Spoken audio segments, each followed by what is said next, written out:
خضر. شنو؟ صدام محمد خضر.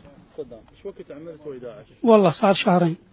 شهرين، شنو اللي سويته خلال الشهرين اللي عملت بيها مع داعش؟ والله تبليغ على العوائل.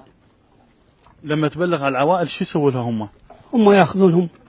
وبعدين شو يسووا لهم؟ ياخذونهم على السجن، ما عارف يعدمونهم وما عارف.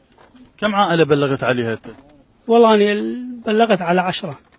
10 عوائل، كل عائلة كم نفر بها؟ بس على معبرتشي اللي يشتغلون هذا العبرة. زين. زوجتك لمن انطيتها؟ طيث الأفغانستان. المن؟ الأفغاني. الافغاني؟ إيه. شو وقت هاي؟ وقبل شهر هيك. ما استحيت على نفسك؟ وين الغيرة العد؟ وين الناموس؟ منين هذا الافغاني؟ والله قال أفغاني ما أعرفه منين. ما تعرفه وانطيته زوجتك؟ يعني غصبته زوجتك مو؟ إي والله.